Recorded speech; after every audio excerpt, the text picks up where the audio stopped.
Thank you so much for joining us today. As you know, we're doing a six-part Grow Your Exports series of webinars, and today we're going to be focusing on the third session, which is building your global infrastructure.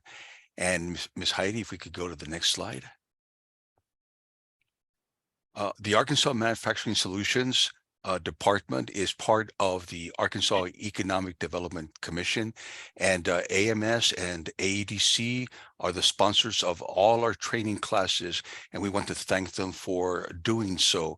It allows us to bring this series of trainings at no cost to you. In terms of AMS, their mission is to maximize enterprise value for manufacturers through innovation, operational excellence, sustainability, and leadership development.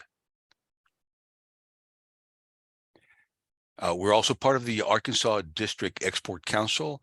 And for those of you who are not familiar with the DEC, as we call it, it's one of 60 DECs throughout the United States. And we're charged with encouraging and supporting the exports of goods and services that will strengthen individual companies, stimulate U.S. economic growth, and above all, create jobs. Okay, I also want to make sure that you guys are aware that we're putting all the different webinars on our YouTube channel, and you can access the first and second, because we're currently about to do the third, on our Arkansas District Export Council YouTube channel. And this is kind of what it will look like. And you will have access to go back and use this as a resource. So hopefully you will do that.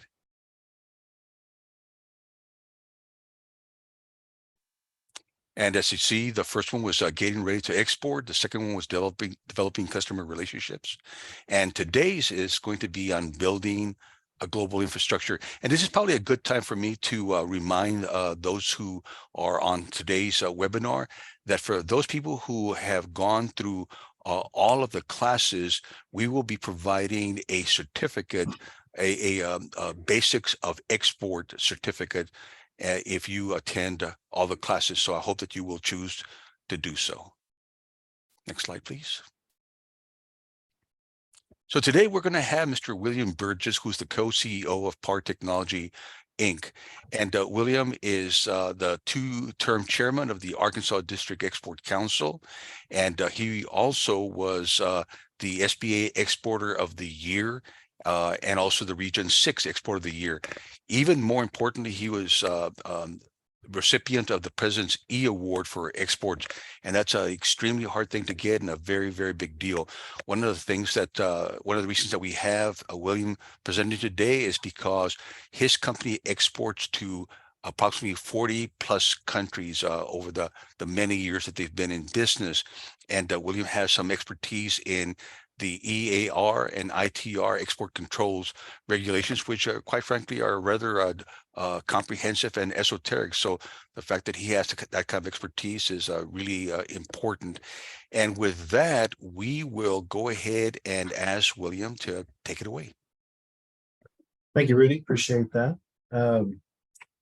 Do me a favor as we work through this session together. Let's make this an interactive process. So please interrupt me with your questions, or Rudy, if you see questions in the chat box, please bring those over to me. We're going to focus today on building a global infrastructure. Obviously, as you begin to export, you need to be thinking about what infrastructure is it going to take. So this section should give you the idea that exporting is not overly complicated. Yeah, there's a few minor hurdles to get over, but it's not overly complicated, especially once you've done it the first time. We want to give you confidence and knowledge to export. So here we're going to point out some of the pitfalls and roadblocks and help you develop a strategy to get around those. When we're done with this session, you should be in great position to grow your business, create value for yourself, your company, and your customers, wherever they are in the world. And lastly, you should be able to craft an actionable sales and marketing plan to achieve your goals of exporting abroad. Luckily, we get an easy pass here in the US. English is the most popular language in the world and makes this job of setting up your infrastructure a whole lot easier.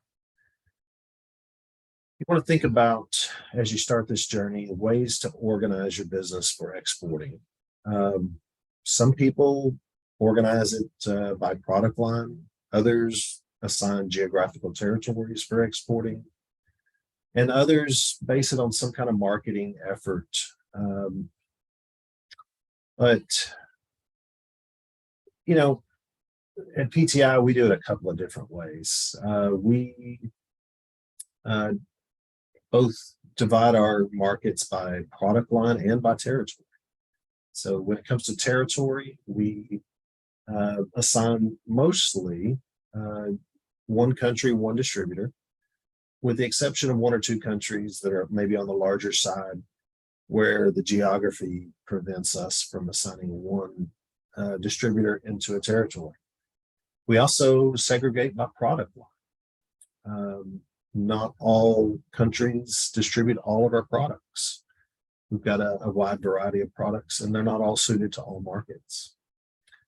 One mistake that some people make when they start exporting is treating their export sales the same as their domestic sales, and this is the wrong road to go down. Here we, our product is electronic in nature, so we have to make certain modifications to our product to sell them abroad so that they'll work off of, say, 100 volts in Japan or 220 volts in Germany.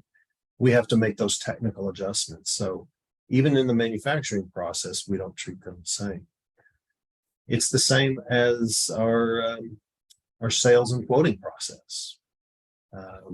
Domestic sales are really easy. We accept a PO, we confirm a PO. With our international sales process, we get pro forma invoices involved, there's prepayment involved. So again, we don't treat domestic and export orders in the same way. So separate those out. We also separate our domestic and international sales team. We have an international sales manager that focuses on international customers and supporting our distributors abroad. And we have a separate force that focuses on domestic business. Usually the more experienced salesmen or women focus more on the international sales, and the newer salesmen can focus on the easier domestic sales.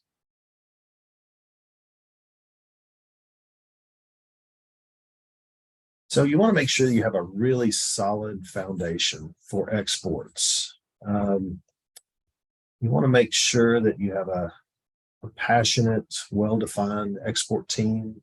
It's not just your salesman, it's your accounting team, your production team, even top management. You need to make sure that everybody has buy-in, especially from the top,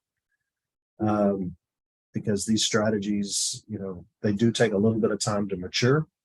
You need to make sure that you have that owner commitment or that management level, CEO level commitment, so that you can get resources for staff, for travel, for other expenses like safety certifications in foreign countries. You need to make sure these resources are available to you. If not, it's going to be a very frustrating journey into exporting. You want to make sure that your product is competitive in the markets that you're going into.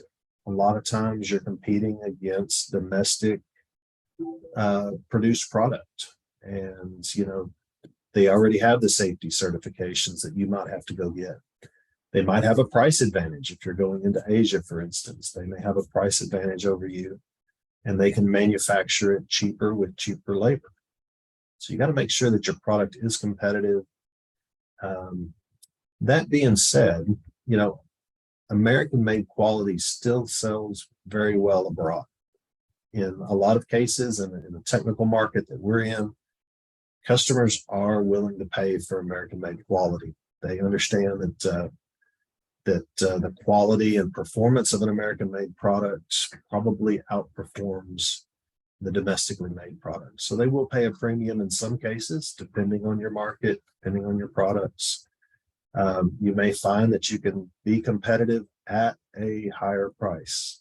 I know that's counterintuitive, but it's possible. Another thing you really want to make sure of is that you have a quality product or service.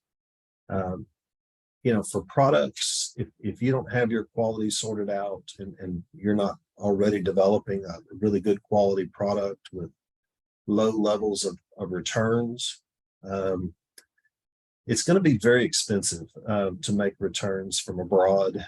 A single package can cost $200 to $2,000, $20,000 to return a shipping container of product back to the United States, and that's costs that you really didn't expect when you priced your product. So, making sure that your quality is top notch is really going to make sure that you achieve the gross margins that you're looking for when you export a product. From the service side, again, make sure you have a quality product, that you've taken into account local cultures, and make sure that you know how things are done in that foreign country. They may have expectations that are different here than here in the US. And lastly, you really have to be willing to stick it out. If you go into exporting thinking that you're going to double your sales in 6 months, it's just not going to happen. It's going to take a year to two to get real traction. And, you really need to focus on one or two countries and get traction there, and then move on to another country or two. But, for us, when we assign a new distributor in a new territory, we're giving them a 2 year runway in order to get up to our level of expectations for a distributor. So it takes a while to build those relationships and build those sales. As you're organizing for your export journey, it's going to take time and effort, obviously, to build your team, but time and effort to do the exports as well. So there's certain things that we look for in our team members that are working on exports. Flexibility. Sometimes that's flexibility in time. If somebody is selling into Asia, they may need to be willing to work from 6 p.m. to 4 a.m. If somebody's selling into Europe, they may need to be here at the office at 5 a.m. And get an early start so that they can have some overlap with the Europeans. In some cases, depending on your product, your team members need to be committed to travel.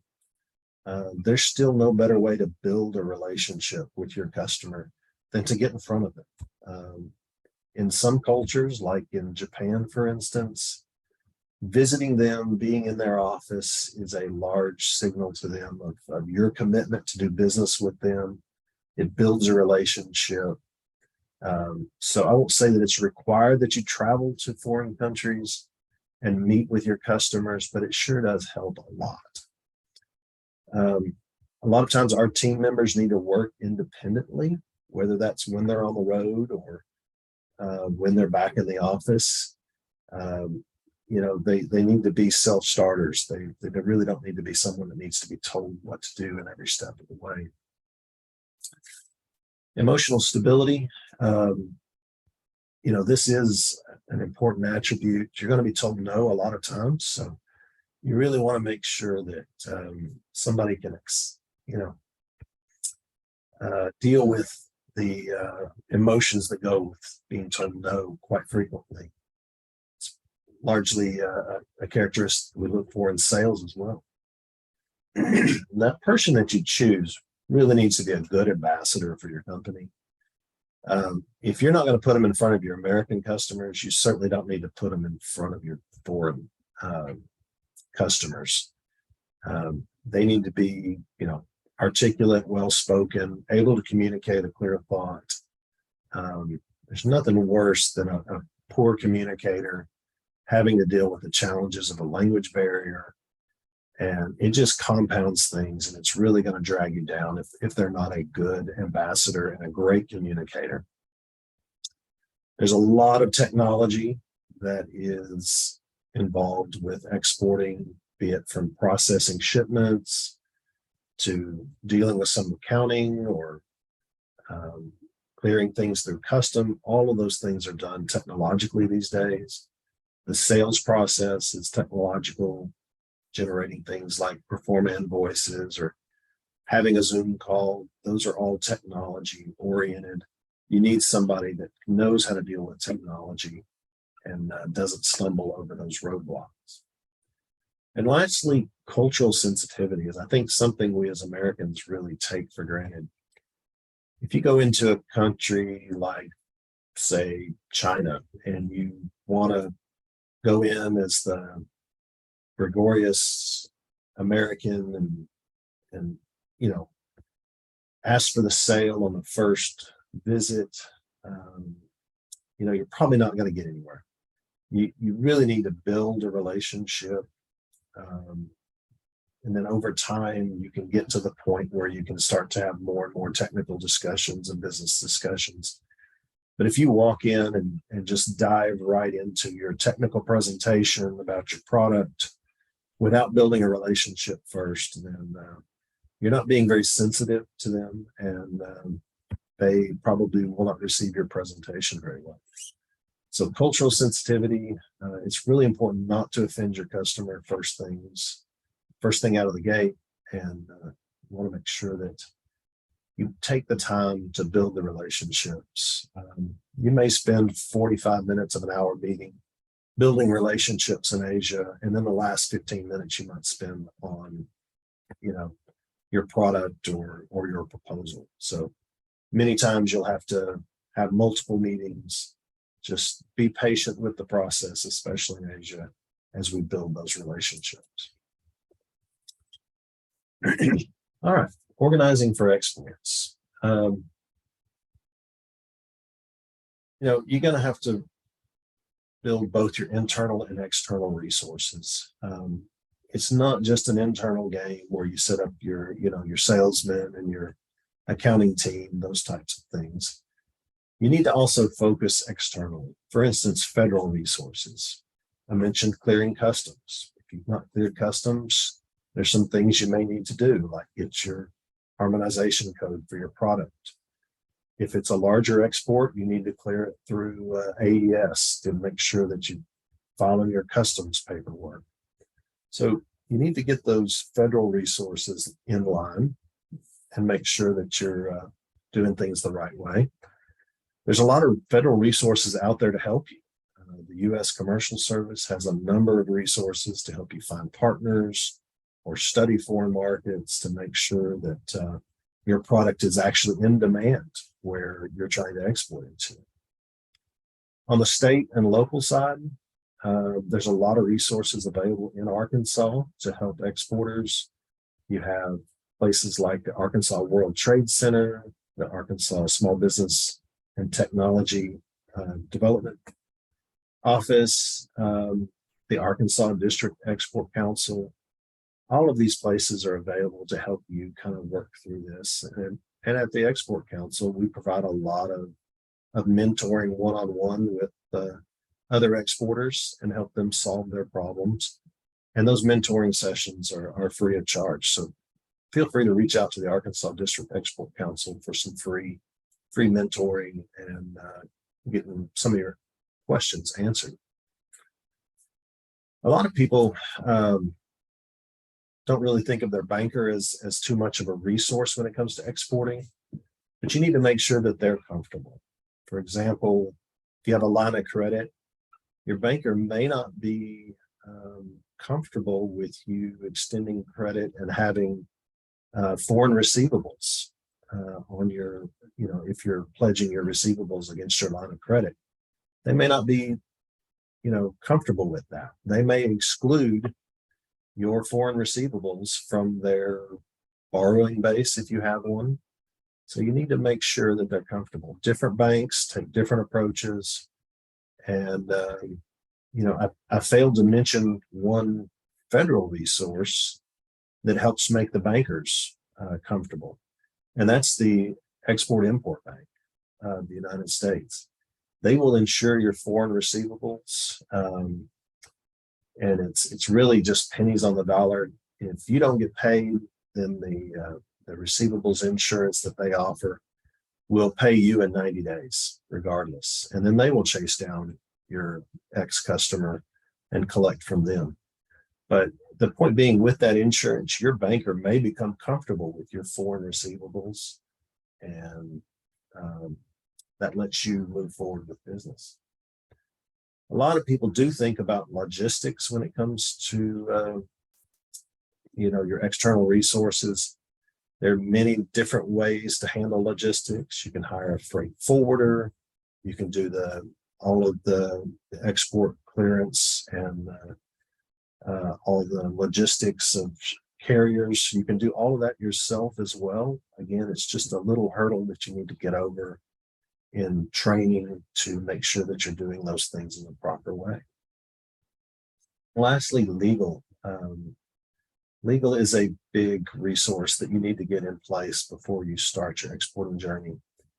If you're appointing, for instance, a distributor in a foreign country, you want to make sure that you have a good framework for doing business together. There's a lot of distributors around the world that will collect many companies that they export. And obviously their attention may be divided among 50 or 100 companies. And really, how are they going to be able to give you a level of service in that country if their attention is divided 100 ways?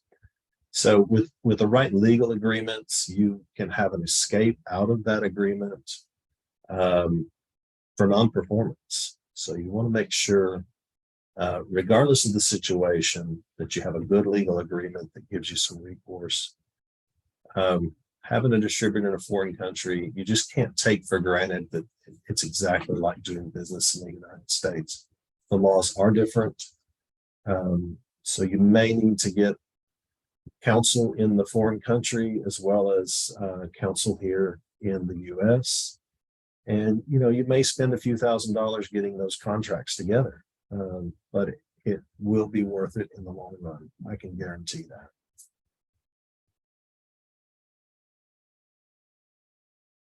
In a row, and we'll talk about that a little bit more.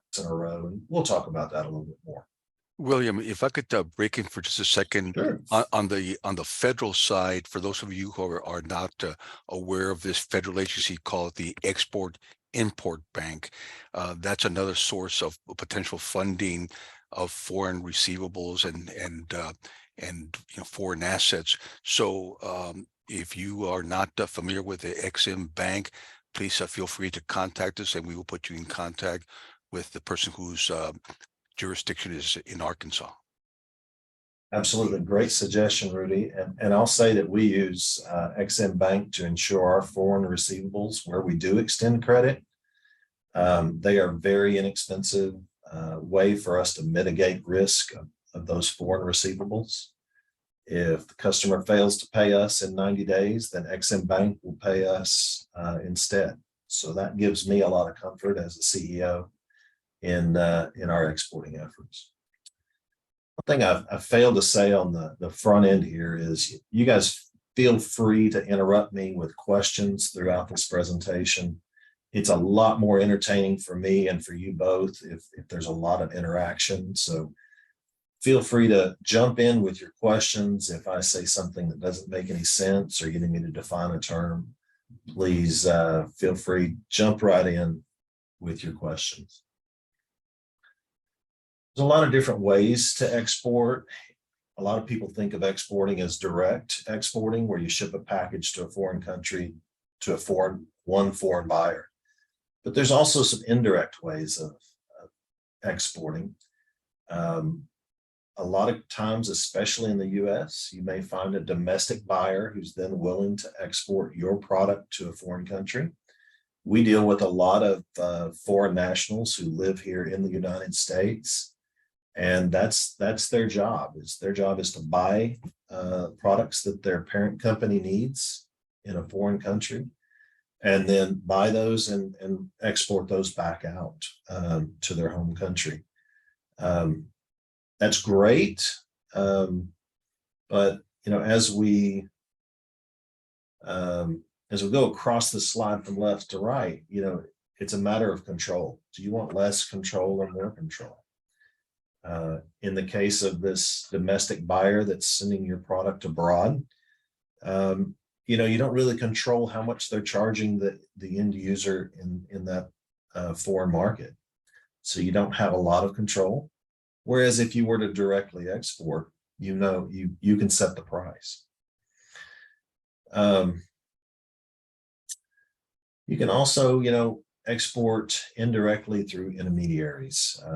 In our case, we deal directly with foreign distributors, but there are intermediaries that will distribute your product from the United States, but not necessarily for a single company, but for multiple companies.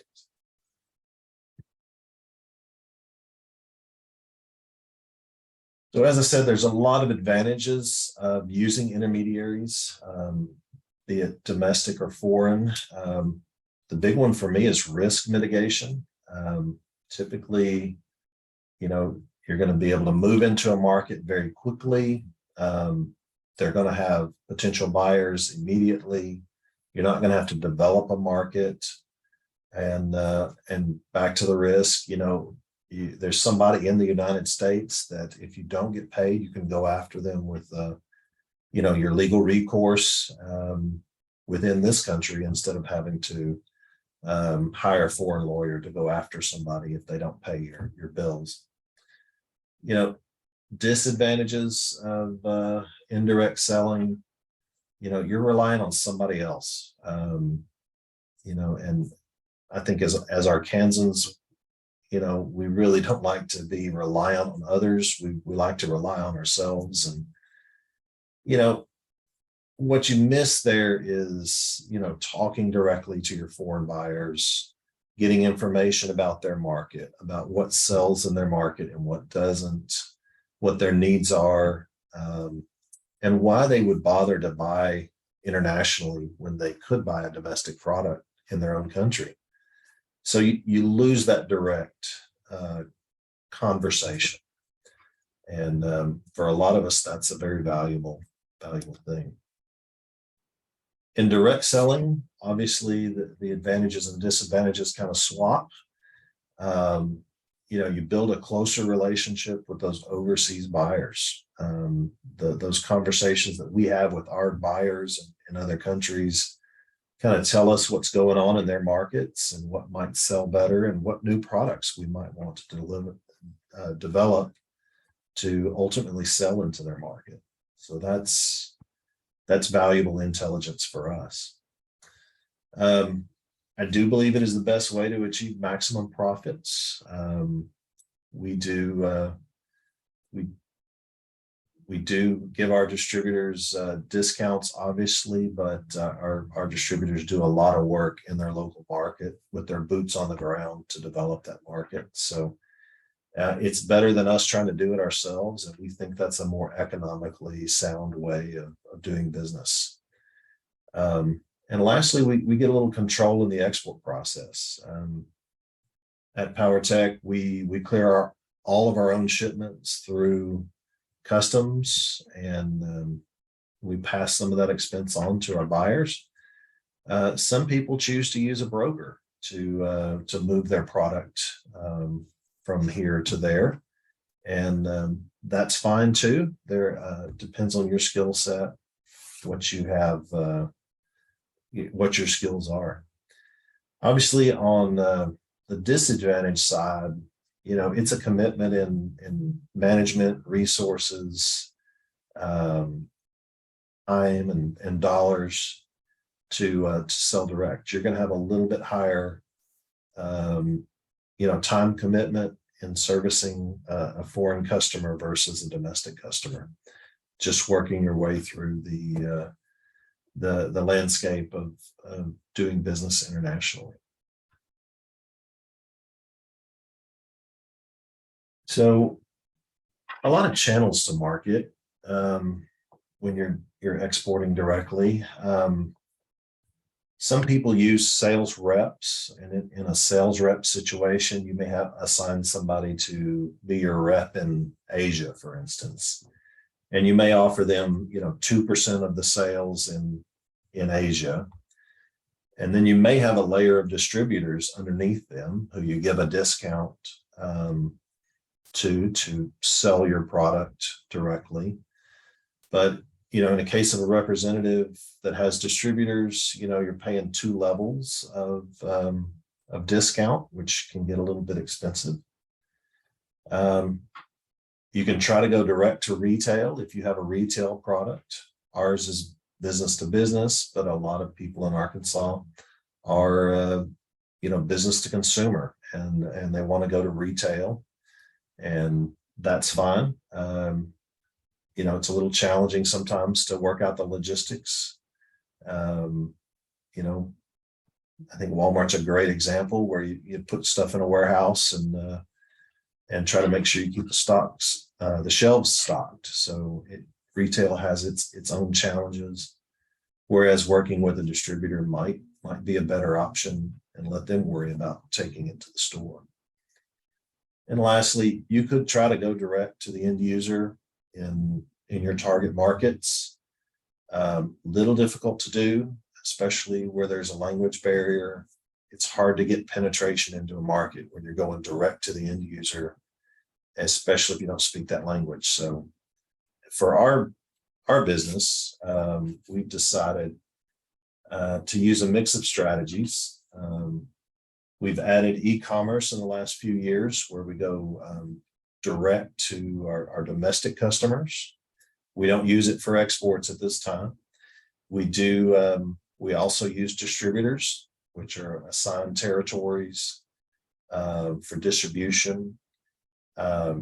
We find boots on the ground is the best way to move our product. What we've added about 5 years ago is what we call our catalog channel. And these are catalogs which resell products from other manufacturers. An example here domestically might be Grainger or McMaster Carr in the industrial environments. They have a large, catalog distribution and just stock and resell products. The same exists in our industry for, companies that sell lenses and lasers and optics and prisms and those types of things. So people publish catalogs and include our products in them. Obviously, there's a little bit of, conflict at times between distributors and catalog channels. So we've had to very definitively define what we will sell in a catalog versus what a distributor would want to sell. In our case, a catalog is selling a really defined set of products with no customization at all. We call them standard products. And our distributors really focus on a more technical sale where they need to have a technical discussion with the customer and then come back to us with a request to customize a product to meet that customer's needs. So for us, standard products go through a catalog channel, which may go to a foreign market where we may have a distributor that's also selling in that market. So got to make sure you got those things lined out. And then lastly, we do go direct to the end user where we do not have a distributor in the country. I will say that those are mostly inbound calls. If we don't have a distributor, we're not marketing to that country specifically. We have our hands full where we do have distributors, but if we do get an end user inquiry, we will respond to it no matter the country and try to work through the sales process with them. And William, one of the things I'd like to Sure. interject on the last discussion about channels of distribution, a major component of the decision which channel or channels you're going to use is really predicated on your margins. I mean, if you've got 20% margins, well, that's really going to limit what channels of distribution you're going to be able to utilize, right? As on the other hand, if you have 400% margins, well, that allows you more flexibility in the number and kinds of channels of distribution that you'll use. Absolutely. And everybody's business is a little different. I've found, Some distributors want a 50% discount. Others are quite happy with a 10% discount. It just depends on the market. And then, even though they get that discount, they're going to probably mark you up, above 100% of the MSRP to cover their cost for, import duties and other taxes that they may have to pay. For instance, the VAT tax in Europe always gets added on to the end customer's price with our European distributors. So, yeah, you do certainly have to study the margins that you've got and the discounts that you can offer and still be competitive in the market. We have found at times we are basically priced out of a market because of margins and discounts. So choosing the right partner, I can't emphasize enough how critical this is.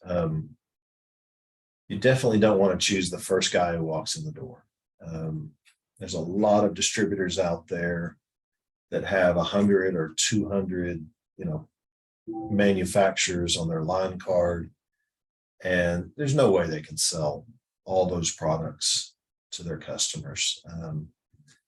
We call those people line card stuffers, and they want to be everything to everybody, and they probably aren't doing a good job for any one of those countries, for one of those companies. You really want to look for a partner that is eager to do business, where you'll be a kind of a dominant player in their business, and they will be properly motivated to sell your product versus others. So be patient when looking through for a distribution partner, be thorough. And I think further on, we'll talk about some resources that are available to you to help evaluate your potential partners and make sure you're making the right choice.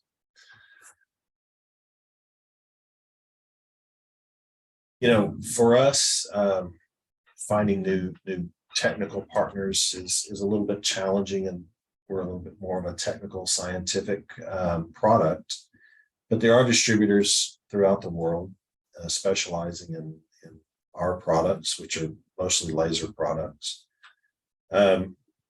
We go to foreign and domestic trade shows, and when we're there, if we meet a person from a target country, we'll often ask them for a referral. Hey, who's the best distributor in your market for this type of product? And we find a lot of times that we ask 3 or 4 different people at a trade show, and 1 or 2 of them are naming the same company. And that really gets us a good starting point to approach them to distribute our product. Obviously, our foreign trade shows, same thing. We're always asking who's the best distributor, or where would you go for this type of product or that type of product in your country. And people are often willing to share their experiences, and happy to have their opinions. Obviously, you want to look at the competitive landscape as you enter markets. For us, if a potential distributor, potential partner is already distributing a competitor's product, they're not going to be highly motivated to sell ours. So we kind of shy away from those. We do network through our international trade associations, very involved in those organizations and the management of those organizations, so that we can get broader exposure. If yours is more of a broader product that appeals to a broader audience than, say, ours, the American Chamber of Commerce, AmCham as they're called, exist in a lot of foreign countries throughout the world, and connecting with them as a way to learn about your market and potentially help you market your product is always a good idea. One resource which I've used quite a bit is the U.S. Commercial Service. They, you know, they really are from the government, and they really are here to help you. Um, the Commercial Service has foreign offices throughout the world, and there are people staffed at those offices that really are there to help you grow your exports, be it through a Zoom call or a gold key visit where they set up meetings for you in that foreign country. Those are great people to leverage in learning about your market and helping you find not just distributors, but potentially customers as well. So how you communicate with your partners is pretty important. As I mentioned earlier, relationships are important when selling. Traditional methods of email, telephone, or even good old-fashioned snail mail are kind of weak methods of contact. They don't really build deep relationships. Online, communication, just being accessible to your customer base online is an important thing. So things like search engine optimization and translating your website, those are important. One caution with translating your website, I've heard of companies paying, $50,000-$60,000 to have their entire website translated into 12 different languages. And it's really not necessary. I think a lot of people can, translate one or two pages on their website into maybe those 12 languages. We call them landing pages. So we might have, a landing page for each language with all of our key search terms translated so that if somebody searches lasers in Germany, for instance, they're going to end up on our German language landing page. And if they want to know more, there's plenty of tools out there for them to translate the rest of our website. It's a very cost-effective way of translating your website without translating the entire thing and paying a huge translation fee.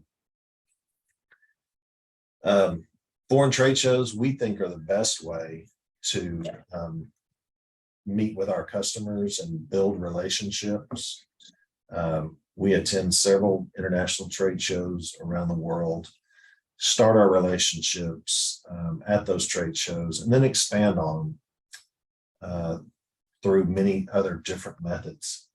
One method that's not mentioned here that's really become popular over the last couple of years is, of course, Zoom or Microsoft Teams.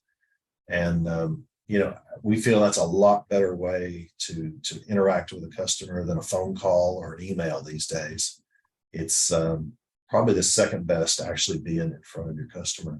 So we're leveraging that more in our sales processes and with our partners as we move forward.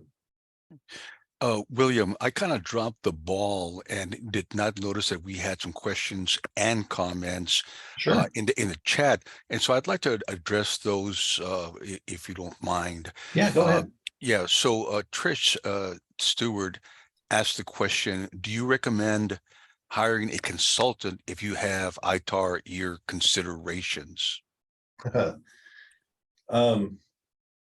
Consultants are great if you can afford them. I mean, they're not going to be cheap. They are specialists in their field, and a lot of those consultants are lawyers as well. So you can imagine they're going to get lawyer rates for consulting. But if you're new to EAR and ITAR regulations, there's a group at Department of Commerce called BIS, and they put on probably a dozen conferences throughout the year where you can go and learn about these regulations and about your export control programs. I started off by going to one of their events in Minneapolis, St. Paul, of all places. It was a 3-day conference where they covered all of the aspects of trade controls and applying for licenses and those types of things. Right. And early in my career, that was great. They're very affordable. I think they're only $300 to $500 for 3 days worth of training. That's kind of an unheard of rate these days. Um, but if you've got time, learning it yourself is the best way to go. If you don't have time, using a consultant is probably the second best way to go. Sure. And, as it turns out, as you said, the Commerce has people that the deck interfaces with that really have a great deal of expertise. And, if you have a specific question or two, we can hook you up with the Commerce people that we can ask, those very specific questions. But as William alluded to, if you're just trying to learn everything you can about this particular topic, which is really esoteric and incredibly important, well, then getting some sort of training is a great thing. And there are people also who are consultants who are not lawyers, and of course their rates are not going to be nearly as high. But I will tell you that when you get, depending on the product or products that you're exporting, if you get it wrong, it can be really bad. Mhm. Really, really bad. Right. The fines are just humongous, depending on the circumstances, and of course, depending on what the product is, right? So the next thing is Trish is, I think, making a comment. Uh, also make sure you have control over and review of the translations when distributors, are working on it, right? Because you don't want there to be either some sort of miscommunication of any sort, either due to language or because they don't really understand something. Because at the end of the day, they are representing your company, right? And so we Mhm. want to make sure that that is done correctly. Right. The next question is by Reggie Harley. What were the steps that you took to get buy-in from your staff when it came to selling abroad? Was there any resistance? And I'd like to make a comment about that after you're done with that question.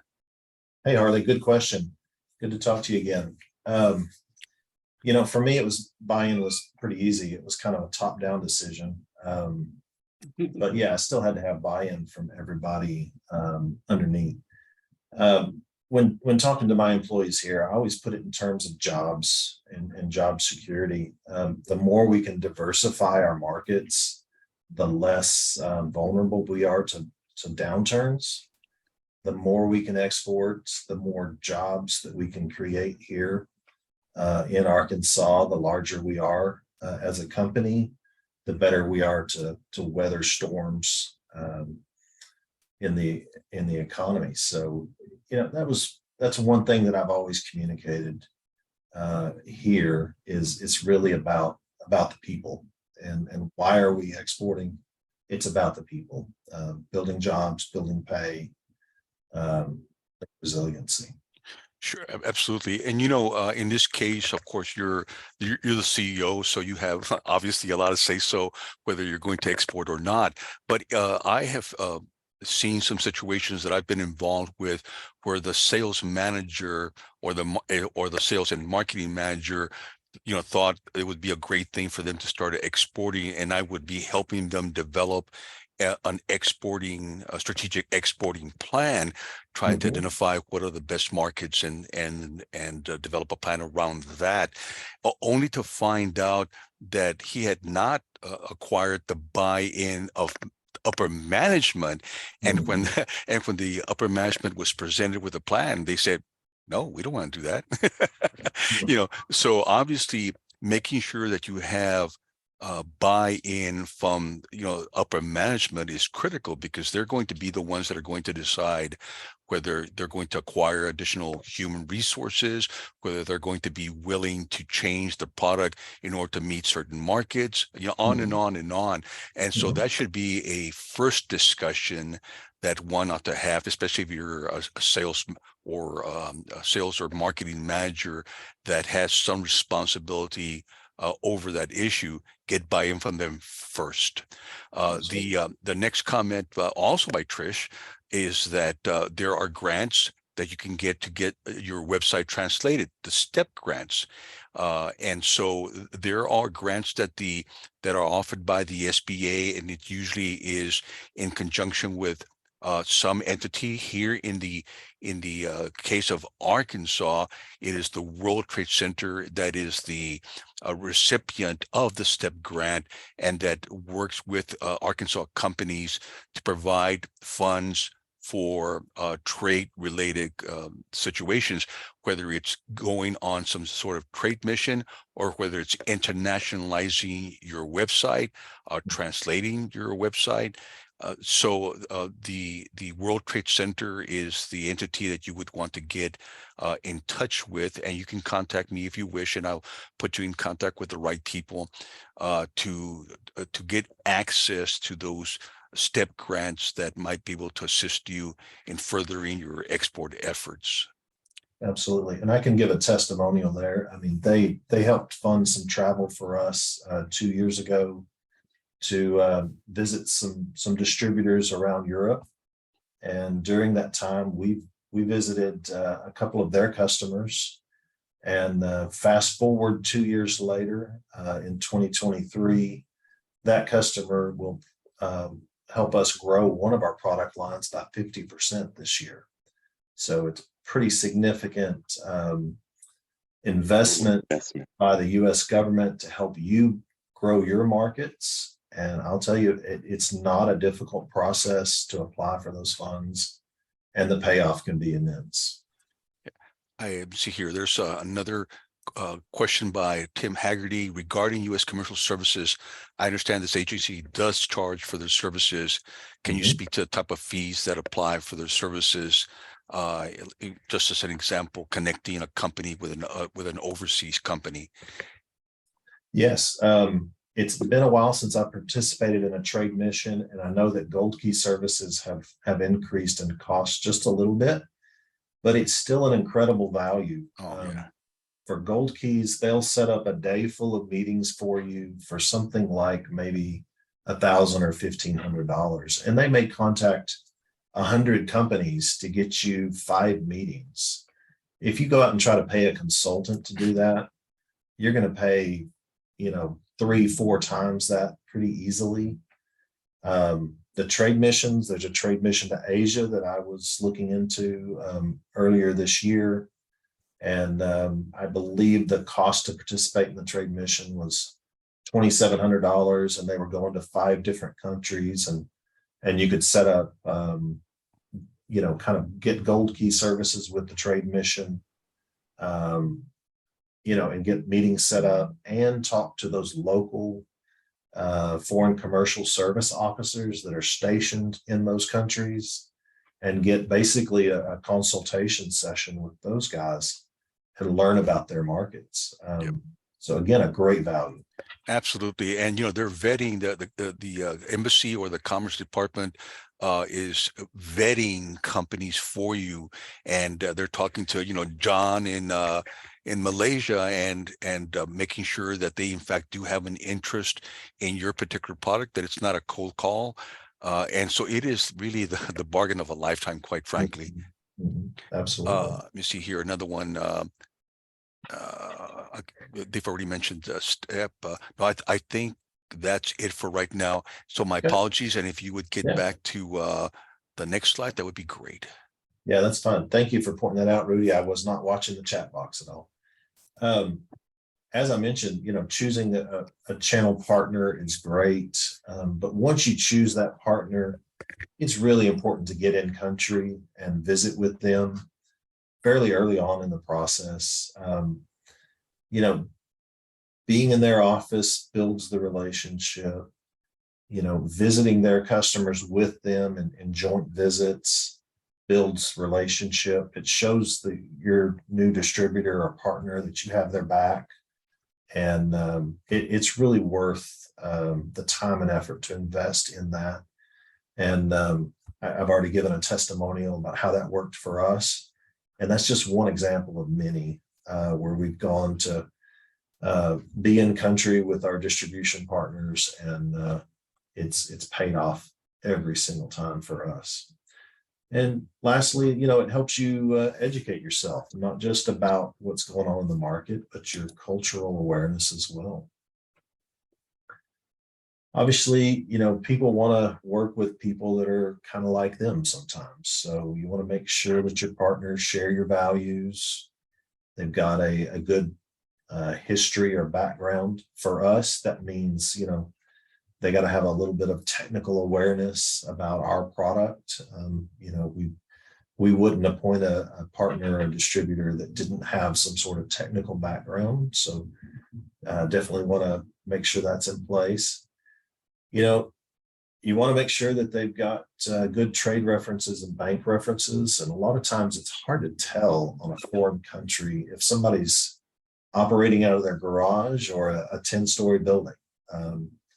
Department of Commerce has some great resources to help you, vet your partners and use those foreign commercial service officers that are in country to vet those people. And at some point, they might even drive by to see if it's a garage or a 10-story building.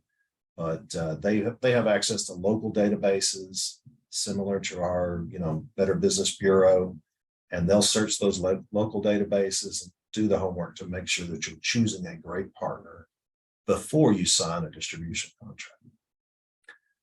And lastly, you need to make sure that they've got a sales force and marketing arm that really can present your product to your customers. Yeah, and William, you were talking about before signing the agreement. It's really important to understand that in many countries, getting out of an agreement is not at all like the United States. Sometimes it can be difficult to impossible to get out of an agreement. And so you really need to do your homework in terms of the partners that you're choosing and vetting them out very thoroughly before you do make an agreement. Extremely important. Yeah, and even after you've done all that homework, invest a few $1,000s in a lawyer to, maybe even a foreign lawyer to help you craft a really good distribution agreement that gives you an out for non-performance. And I think that's further on in the presentation. The commerce vetting process that I mentioned earlier is this international company profile shown at the bottom of the slide. They will run that process for you for just a few hundreds of dollars, I believe. So negotiating these partner agreements can be fun as well. You have to decide whether or not you're going to accept a competing product line with your distributor. I've already told you that we do not like competing product lines with our distributors. So we do have them sign a form of a non-compete clause that says they won't carry, similar product to ours. It's also good to have a non-compete clause that says that, for instance, they won't copy your product and start selling it in their marketplace. You want to make sure that your agreements prevent them from disclosing any confidential information that you have provided to them. You want to make sure that you have recourse if they do disclose confidential information, for instance, to one of your competitors. Make sure, especially as a US company, that they are not able to bind you to a third party. The laws in other countries are a little different, and you need to explicitly forbid that in your contract. For us, we assign distribution partners by territory, and it's not unusual that our partner will get an inquiry from outside of their territory. To prevent any disputes between neighboring distributors, we ask them to refer that customer back to us, and we will then share that lead with our other distributor. And it's what comes around goes around kind of scenario. Likely their neighboring our neighboring distribution partner will give them a referral sometime shortly thereafter. Obviously, the escape clause for non-performance is one of the biggest features of any distribution agreement. We have a performance threshold in our distribution agreements, and if they don't meet that threshold, then we have the right to terminate that contract. Typically, with first-time distributors, we don't bring them up to the full threshold in the first year. We give them a second year to get to our performance threshold. But I do recommend a threshold that goes up year after year, be it through an automatic renewal clause or through renegotiation of a distribution contract each year. You need to push them to grow their market, not just get it to a level and just stay flat. Automatic renewals, check with your local legal counsel. In some countries, automatic renewals aren't quite the same as they are here in the United States. So you need to make sure that that's legal in the country that you're signing with.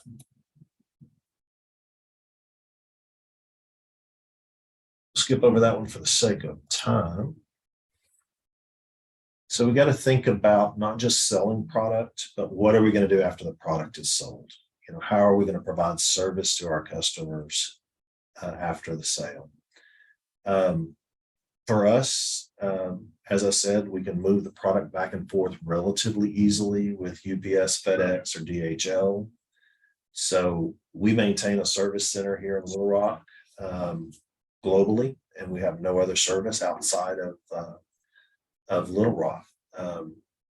Other companies may set up a service site, for instance, in a region. So Europe may have a service site, and Asia may have a service site. The Middle East may have a service facility. So it just really depends on the scale of your business and what you can afford to do. Have relied on distributors at times to service product. So it's potential that your distributor could also be your service provider in that area. Again, it depends on your product and what type of service is needed. And then lastly, I know, for instance, in the cinema industry, there are third-party independent service companies that run around and service the equipment that are separate from the distributors and separate from the manufacturers, and that's their business, is to keep theater equipment up and going. So you may be able to partner with a third-party company that services other equipment in your industry and provide them the repair documentation and training to support your products. So there are multiple ways to achieve after-sales service. So now that you've got international distribution and you've got all your legal stuff taken care of, and you've got your service side taken care of, you need to think about those next steps. It's not exporting is not something where you're going to put in effort for 2 years and then you're going to coast for the next 5 years. You're going to have to continue to put time and effort into not just maintaining your global infrastructure, but also growing it. Because if you're not growing it, your competitors are for sure. You need to grow that and leverage your investment. So we set up an annual evaluation of our team and our distribution network and make sure that they're meeting all of our needs. If there's a void for us, we try to fill it either with a new distributor or another partner of some sort. I wish I could say we were great at budgeting, but we do budget, but we do not break our budget out just for international topics. But it would be a good idea to know how much you're spending through a budgeting process, and then you can compare it to your sales and see what your return on your investment is. If you're not meeting your investment criteria, then you need to reevaluate. Do you need more resources, or do you just need to focus on your domestic markets. Yeah, and lastly, go out and sell something. Don't just be stuck in our U.S. bubble here, and encourage you to go to those foreign countries and make sales calls with your partners and learn about those markets, and that will certainly help you. Rudy, do we have any more questions? Yes, sir, we do. Excellent. Before we go to the questions, I want to make sure that people know that whenever you're going to have a contract between your company and a foreign distributor or a foreign partner, just as William said, you definitely want to get legal advice. And very often what happens, or I probably should say should happen, is that your attorney here in the U.S., hopefully an international attorney, will have a collaborative partnership or relationship with a law firm in Botswana, whatever the country is, so that there are no surprises, because it may very well be that while your international attorney is really good, he may not have a whole lot of experience with Botswana. And so he'll need to have a relationship with someone there to make sure that there are no surprises. So that's something that you would definitely want to look into. Let me see here. Oh, the other thing that I want to cover is that in order for us to continue improving our classes and our offerings, it's very helpful to us for you guys to fill out the evaluation survey about this particular class, so that we can know what you thought and where are areas of opportunity for us to make improvements. And also, if you have any other thoughts, you can display them there. Let me see here. I think that in terms of questions, that's all that have shown up in the chat box. But if anyone has a question or two, now would be a good time for you to unmute yourself and ask us the question.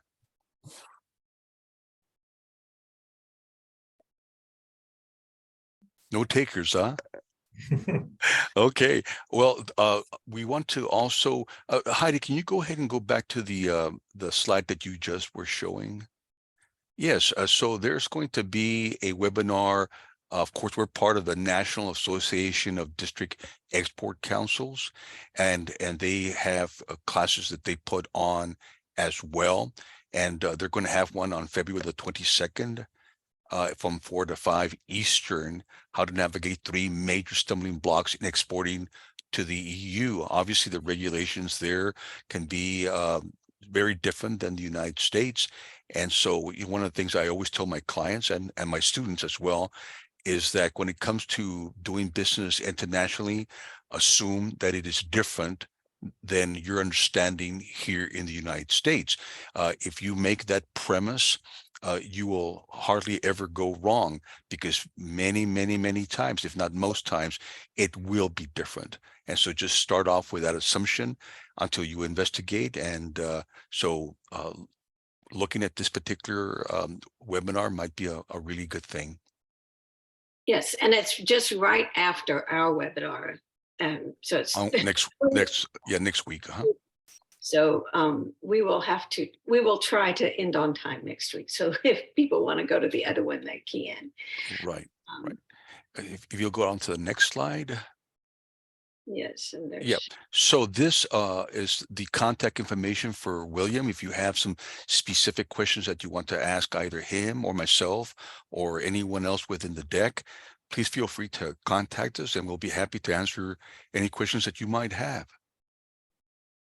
And William, with that, thank you so much for your willingness to present the incredibly insightful information, and hopefully everyone enjoyed today's webinar, and we ask you to consider attending next week's webinar at 2 o'clock Central on Wednesday. And I think with that, we will close the webinar. Yeah, Thank Rudy, I just want to one more time. Thanks, William, but I also want to thank Arkansas Economic Development Commission and Arkansas Manufacturing Solutions, because without them, this wouldn't be possible. As I said, Michelle and Joseph, thank you for the positive feedback in the comments. We're happy to help you in any way that we can, and thank you all for attending. And hopefully, we'll see you all next week. you. Thank you.